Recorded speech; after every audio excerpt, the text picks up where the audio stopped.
السلام علیکم۔ پاکستان میں اس وقت شام کے 7، بھارت میں 7:30 اور یہاں ہمارے اسٹوڈیوز کی گھڑیوں میں صبح کے 10 بج رہے ہیں۔ وائس آف امریکہ واشنگٹن کی اردو سروس سے میں ہوں خالد حمید، خبروں کے اس بلیٹن کے ساتھ۔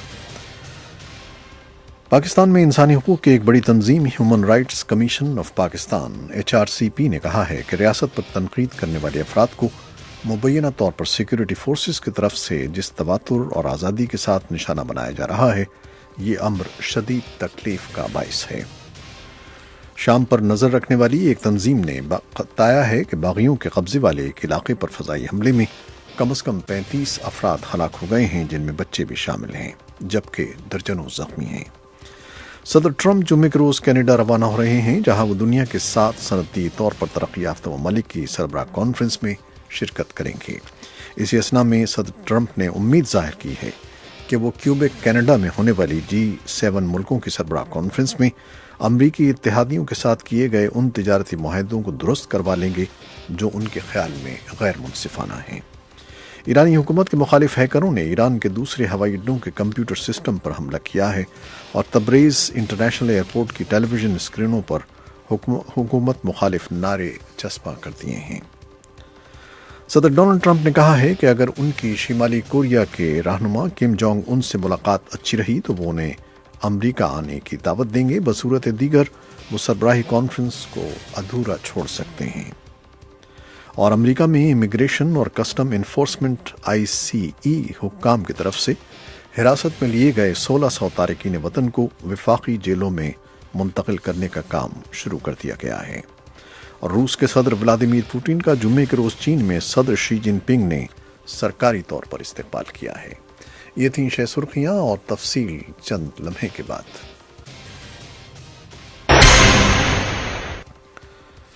خبریں اب تفصیل کے ساتھ۔ شام پر نظر رکھنے والی ایک تنظیم نے بتایا ہے کہ باغیوں کے قبضے والے علاقے پر فضائی حملے میں کم از کم 35 افراد ہلاک ہو گئے ہیں، جن میں بچے بھی شامل ہیں، جبکہ درجنوں زخمی ہیں۔ برطانیہ میں قائم شام کے انسانی حقوق کی نگراں تنظیم نے بتایا کہ یہ فضائی حملہ زردانہ میں کیا گیا، جو شمال مغربی ادلب صوبے میں واقع ہے۔ حالیہ مہینوں میں ادلب میں فضائی حملے نہیں کیے جاتے۔ صدر ٹرمپ جمعے کے روز کینیڈا روانہ ہو رہے ہیں، جہاں وہ دنیا کے 7 صنعتی طور پر ترقی یافتہ ممالک کی سربراہ کانفرنس میں شرکت کریں گے۔ توقع ہے کہ وہاں انہیں دیگر 6 ممالک کے سربراہان کی طرف سے سخت تنقید کا سامنا کرنا پڑے گا۔ امریکہ کے لیے یہ کانفرنس 2 حوالوں سے بہت اہمیت اختیار کر گئی ہے۔ پہلے تو یہ شمالی کوریا کے لیڈر کم جونگ ان سے صدر ٹرمپ کی مجوزہ ملاقات سے پہلے ہو رہی ہے۔ دوسرے، اس کانفرنس سے قبل ٹرمپ انتظامیہ نے چین، کینیڈا اور یورپ کے متعدد ممالک سے امریکہ درآمد ہونے والی اشیاء پر اربوں ڈالر کے محصولات عائد کر دیے ہیں، جن کا مقصد ان ممالک کے ساتھ تجارت میں امریکی خسارے کو کم کرنا ہے۔ کینیڈا اور یورپی ممالک پہلے ہی صدر ٹرمپ کی طرف سے پیرس کے ماحولیات سے متعلق معاہدے اور ایران کے ساتھ جوہری معاہدے سے نکل جانے پر خاصے برہم دکھائی دیتے ہیں۔ اور صدر ڈونلڈ ٹرمپ نے امید ظاہر کی ہے کہ وہ کیوبیک کینیڈا میں ہونے والی G7 ملکوں کی سربراہ کانفرنس میں امریکی اتحادیوں کے ساتھ کیے گئے ان تجارتی معاہدوں کو درست کروا لیں گے جو ان کے خیال میں غیر منصفانہ ہیں۔ وائٹ ہاؤس سے روانہ ہونے سے پہلے جمعے کے روز ٹرمپ نے ٹویٹر پر تحریر کیا کہ وہ G7 ملکوں کے ساتھ غیر منصفانہ تجارتی معاہدوں کو درست کروانے کے منتظر ہیں۔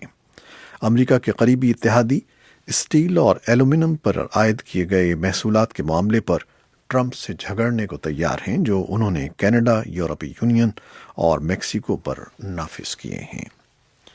ایرانی حکومت کے مخالف ہیکروں نے ایران کے دوسرے ہوائی اڈوں کے کمپیوٹر سسٹم پر حملہ کیا ہے اور تبریز انٹرنیشنل ایئرپورٹ کی ٹیلی ویژن اسکرینوں پر حکومت مخالف نعرے چسپاں کر دیے ہیں۔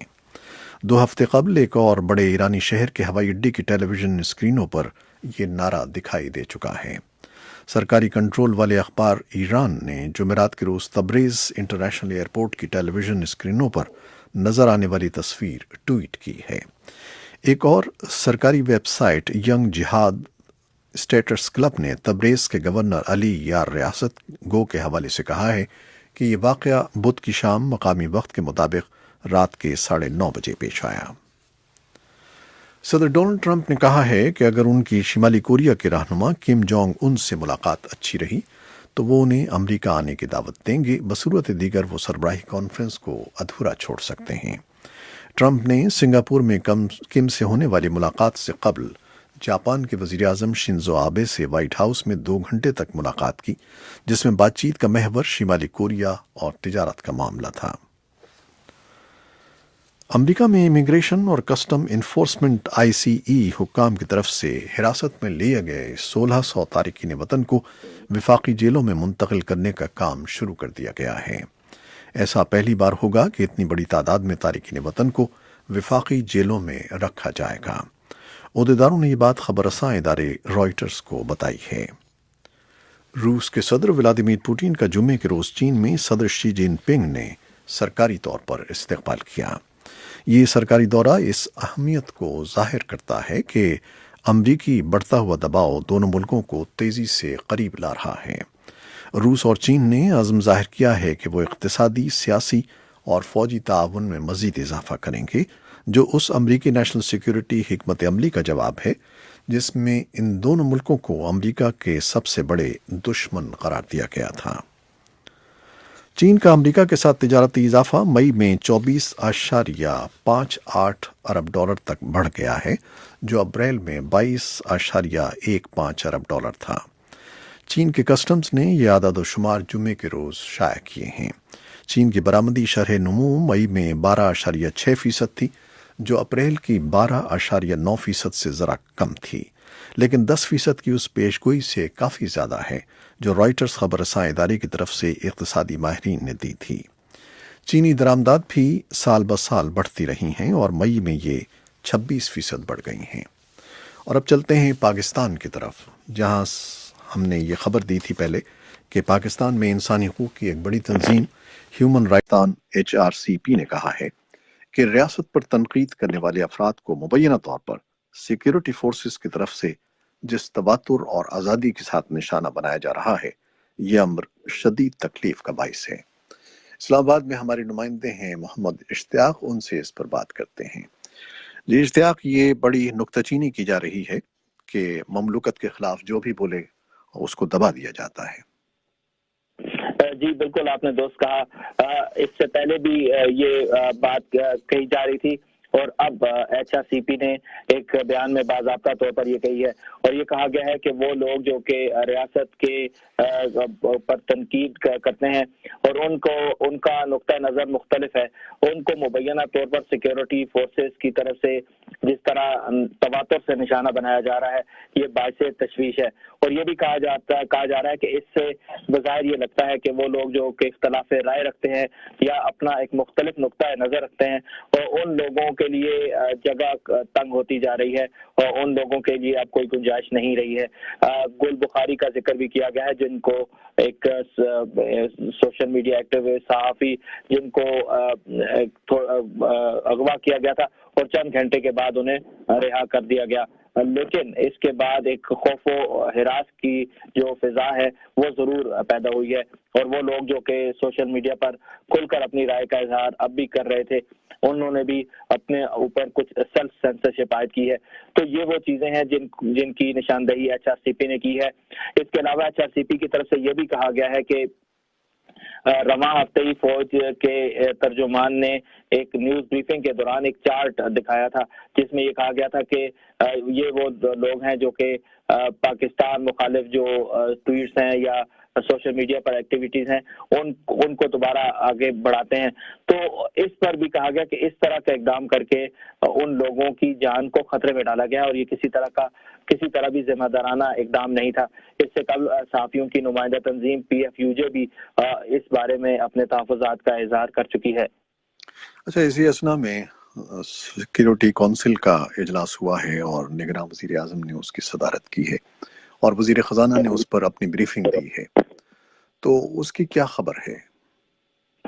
جی نگران وزیر اعظم کی زیر صدارت ہونے والا یہ پہلا اجلاس تھا۔